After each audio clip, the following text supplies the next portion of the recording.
Hi friends, நான் மாலினி. இன்னைக்கு ரொம்பவே டேஸ்டி அண்ட் ஈஸியான வறுத்தரைச்ச சிக்கன் குழம்பு ரெசிபி தான் பார்க்க போறேங்க. இந்த மாதிரி குழம்பு செஞ்சு பாருங்க. சாதத்துக்கு மட்டும் இல்லாம சப்பாத்தி, பூரி, இட்லி, தோசைக்கெல்லாம் சூப்பரா இருக்குங்க. டேஸ்டா ருசியா எப்படி செய்யறதுன்னு பார்க்கலாங்க. ஃபர்ஸ்ட் பேன்ல ஒரு டேபிள் ஸ்பூன் கொத்தமல்லி விதை சேர்த்துக்கலாம். ஒரு டீஸ்பூன் குருமிளகு ஆட் பண்ணிக்கலாம். ஒரு டீஸ்பூன் ஜீரகம் சேர்த்துக்கலாம். ஒரு துண்டு பட்டை, 5 கிராம்பு, 2 ஏலக்காய், 2 அன்னாச்சி பூ, 1 டீஸ்பூன் சோம்பு சேர்த்துக்கலாங்க. 4-5 காஷ்மீரி மிளகா ஆட் பண்ணிக்கலாம். காஷ்மீரி மிளகாக்கு பதிலா நார்மலான மிளகா கூட நீங்க சேர்த்துக்கலாங்க.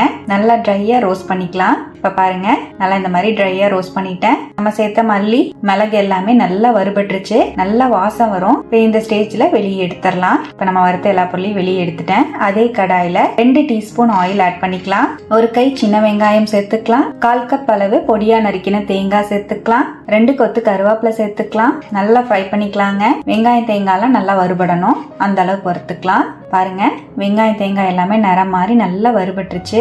இப்ப நம்ம வறுத்த வெங்காயம் தேங்காய் கருவேப்பிலை எல்லாம் மிக்ஸி ஜாருக்கு மாத்திக்கலாம். இதோடவே நம்ம வறுத்து வச்சிருக்கிற மல்லி, மிளகு, ஜீரகத்தையும் சேர்த்துக்கலாம். ஃபர்ஸ்ட் அரைச்சிட்டு அதுக்கப்புறம் தேவையான அளவுக்கு தண்ணி சேர்த்து நைஸா அரைச்சு எடுத்து வச்சுக்கலாங்க. பாருங்க, நம்ம மசாலா ரெடி ஆயிடுச்சு. இருக்கட்டும். அதே கடாயில 1 டேபிள் ஸ்பூன் ஆயில் ஆட் பண்ணிக்கிறேன். ஒரு பெரிய வெங்காயத்தை பொடியா நறுக்கி சேர்த்துக்கலாம். ஒரு கொத்து கருவேப்பிலை ஆட் பண்ணிக்கலாம். நல்லா வதக்கிக்கலாம். வெங்காயம் நல்லா டிரான்ஸ்பரண்ட் ஆயிடுச்சு. இதோடவே 1 டேபிள் ஸ்பூன் இஞ்சி பூண்டு பேஸ்ட் சேர்த்துக்கலாங்க. நல்லா வதக்கி விட்டுக்கலாம். இஞ்சி பூண்டு பேஸ்டையும் சேர்த்து நல்லா பச்சை வாசம் போற மாதிரி வதக்கி விட்டுட்டேன். இந்த அளவுக்கு நல்லா கலந்து விட்டுட்டு இதோடவே 2 மீடியம் சைஸ் தக்காளி பழத்தை பொடியா நறுக்கி சேர்த்துக்கலாம். நல்லா கலந்து விட்டுறலாம். 1/2 டீஸ்பூன் உப்பு சேர்த்துக்கலாங்க. 1/4 டீஸ்பூன் மஞ்சள் பொடி சேர்த்துக்கலாம். நல்லா வதக்கிக்கலாம். இப்போ தக்காளி நல்லா சாஃப்ட் ஆகுற அளவுக்கு வதக்கி விட்டுட்டேன்.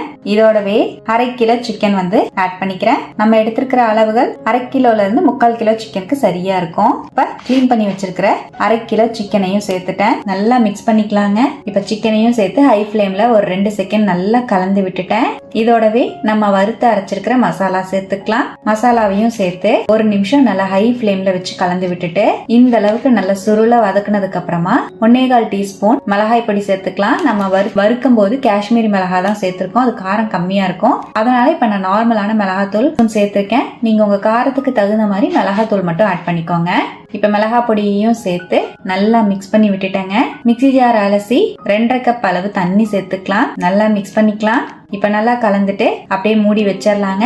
மீடியம் ஃபிளேம்லயே ஒரு 15 நிமிஷம் குழம்பு நல்லா கொதிச்சு வரட்டும். சிக்கனும் நல்லா சாஃப்டா வந்துரும். இடையில ஓபன் பண்ணி கலந்து விட்டுட்டே தான் இருக்கணும். பாருங்க, மீடியம் ஃபிளேம்லயே ஒரு 15 நிமிஷம் அப்படியே விட்டுருந்தேன். நல்லா கலந்து விட்டுட்டே தான் இருந்தேன். சிக்கன் வெந்திருக்கான்னு செக் பண்ணிக்கலாம். சிக்கன் நல்லா சாஃப்டா வந்திருக்கு. அவ்வளவுதான், நம்மளோட குழம்பு ரெடி ஆயிடுச்சுங்க. கடைசியா நறுக்கின மல்லித்தலை சேர்த்துக்கலாம். நல்லா கலந்து விட்டுறலாம். அவ்வளவுதான், ரொம்பவே டேஸ்டியான வறுத்தரைச்ச சிக்கன் குழம்பு சூப்பரா தயாராயிடுச்சு. பாருங்க, செம்ம டேஸ்டா இருக்குங்க. இந்த மாதிரி செஞ்சு பாருங்க. சாப்பாட்டுக்கு மட்டும் இல்லாம தோசை, இட்லி, பரோட்டா, சப்பாத்தி, பூரிக்கு சூப்பரா இருக்கும். பிரியாணியோட சைட் டிஷ்ஷா வச்சு சாப்பிடவும் சூப்பரா இருக்குங்க. கண்டிப்பா நீங்களும் இது போல ட்ரை பண்ணிட்டு எப்படி வந்ததுன்னு கமெண்ட்ல மறக்காம என் கூட ஷேர் பண்ணுங்க. நம்ம சேனலை இப்பதான் ஃபர்ஸ்ட் டைமா பாக்குறீங்கன்னா சப்ஸ்கிரைப் பண்ணிக்கோங்க. பக்கத்துல இருக்கிற பெல் ஐக்கானையும் பிரஸ் பண்ணி வச்சுக்கோங்க. லைக் பண்ணிக்கோங்க. ஃப்ரெண்ட்ஸ் அண்ட் ஃபேமிலியோட ஷேர் பண்ண மறக்காதீங்க ஃப்ரெண்ட்ஸ். தேங்க்யூ.